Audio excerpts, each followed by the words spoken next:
Olá, está no ar o espaço interativo da TV Senado, totalmente dedicado às suas perguntas, críticas e sugestões. No Alô Senado de hoje, a gente fala sobre os discursos dos senadores em plenário, assistência social e capacitação para adolescentes de baixa renda, a flexibilização dos horários de expediente nas empresas e as obras da BR-364 em Rondônia. No Passeata Eletrônica, a gente confere a visão dos senadores Lazier Martins e João Capiberibe sobre o valor da internet na comunicação entre representantes e representados. O Alô Senado começa agora. Por que é que durante os discursos dos senadores em plenário, os outros parlamentares não ficam em silêncio? Quem mandou essa pergunta para a gente foi o Isael Frank de Assunção, da cidade mineira de Pirapetinga.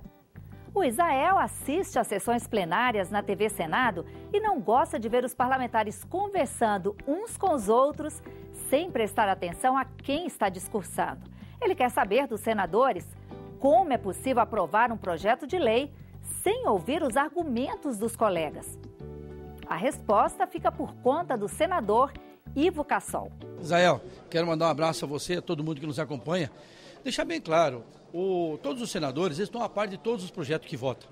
Mas ao mesmo tempo, como nós temos a TV Senado e temos a rádio também, automaticamente muitos dos nossos parlamentares falam para quem? Fala para o público, fala para vocês que estão em casa. Então mesmo que às vezes o senador está ocupado em outra atividade, não quer dizer que ele não sabe do projeto. E portanto, no momento que a gente tem a televisão passando ao vivo ou depois passando o replay, a maioria dos políticos querem o quê?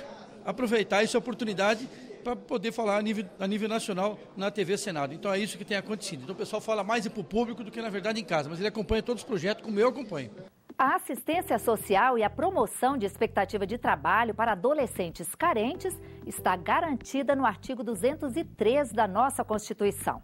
O Valmir Francisco da Silva escreveu para a gente lá de Duque de Caxias, no Rio de Janeiro, citando esse artigo para perguntar aos senadores: se o Brasil tem tantos menores abandonados nas ruas, essas premissas da Constituição não estariam sendo descumpridas? Na opinião do Valmir, o Parlamento brasileiro precisa garantir que os princípios constitucionais sejam respeitados e que sejam criadas oportunidades para que esses jovens exerçam sua cidadania. Com a palavra, a senadora Vanessa Graziotti. Bom, Valmir, obrigada pela pergunta. Primeiro, eu acho que o nosso grande desafio, não só do Parlamento brasileiro, do Poder Legislativo ou do Poder Executivo, mas da sociedade como um todo, é fazer com que a nossa Constituição Federal, que é conhecida como a Constituição Cidadã, seja de fato uma realidade para a grande maioria ou a totalidade do povo brasileiro.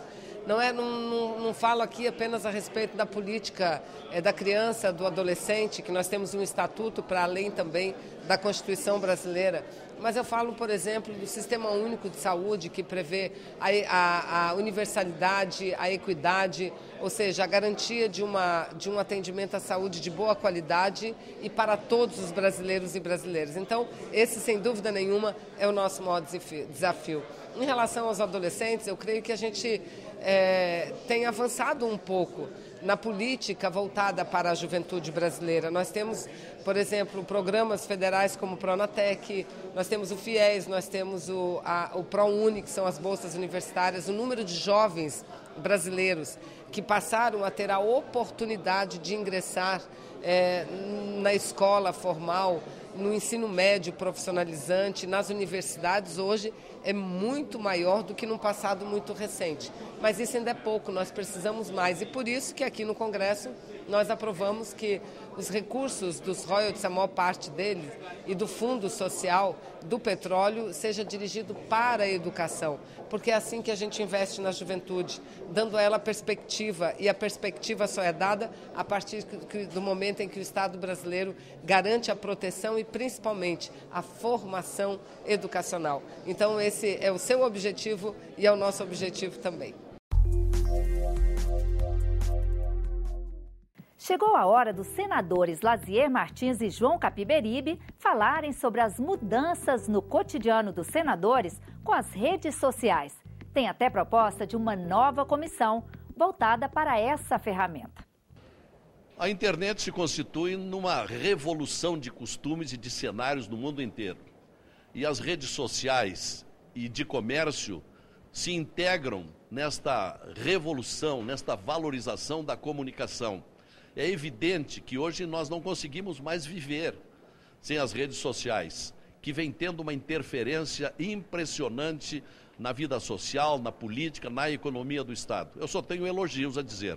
Olha, nós temos dois mundos hoje, o mundo real e o mundo virtual, e eles se encontram.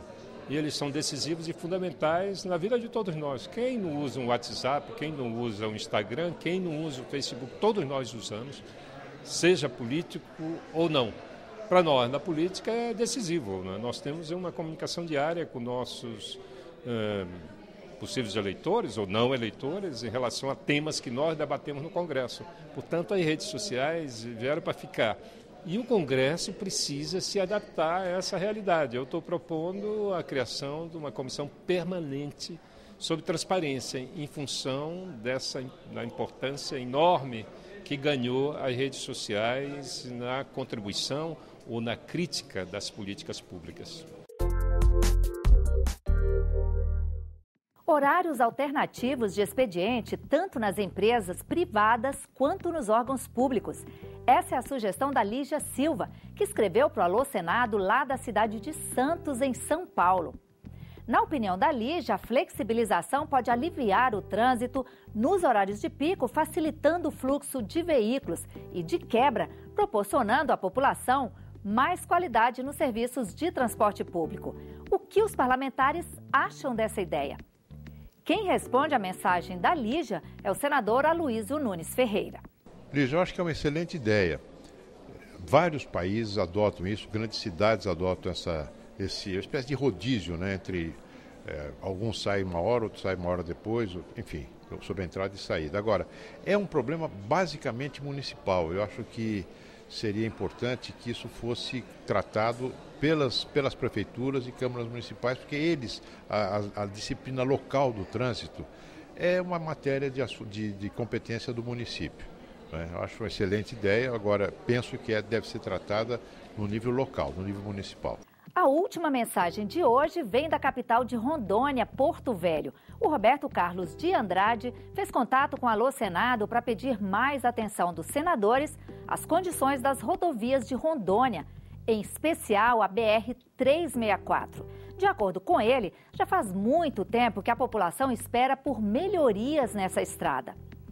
O Roberto é carreteiro e conta que o ponto mais crítico da rodovia é a cidade de Vilhena. A quantidade de veículos trafegando na pista e as más condições do asfalto dificultam o trabalho dos carreteiros e colocam em risco a vida de quem trafega por ali. Roberto, o Alô Senado levou a sua mensagem ao senador Waldir Raupp. A BR de Guajará-Mirim a BR-364, ligando Porto Velho, já está contratada desde o ano passado. As empresas estão trabalhando, fazendo asfalto usinado, mudando o padrão da estrada, e eu espero que nesse verão já fique praticamente pronta, que é a BR-425.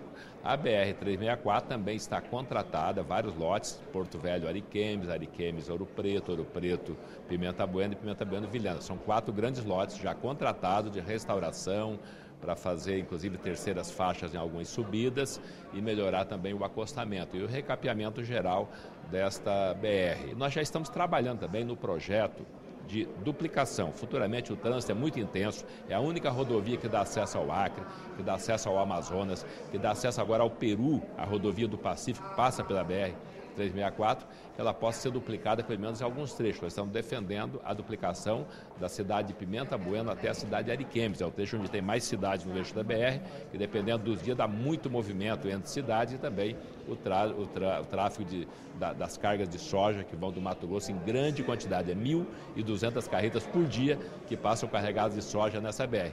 Além do fluxo do movimento, também arrebenta muito, né, a estrutura da rodovia por causa das cargas muito pesadas. E eu defendo também para melhorar o fluxo da BR-364, a construção de uma ferrovia, né, da região de Sapezal, a região da soja, até Porto Velho e depois estendendo até o Acre e até o Pacífico. Já recebi essa semana delegações de chineses e eles querem ajudar o Brasil a construir ferrovias. Então vamos colocar logo nesse pacote, nesse programa, a ferrovia do Mato Grosso até Rondônia, até o Acre e quem sabe até o Pacífico. O Alô Senado de hoje vai ficando por aqui. E que tal você fazer parte dos próximos programas? Os canais para você mandar a sua mensagem são vários. É só escolher o que mais tem a ver com você.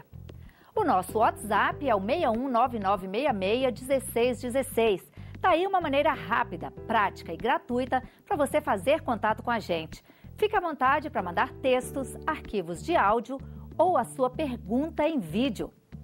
Se preferir as redes sociais, basta acessar twitter.com/alosenado ou facebook.com/Alô Senado Federal.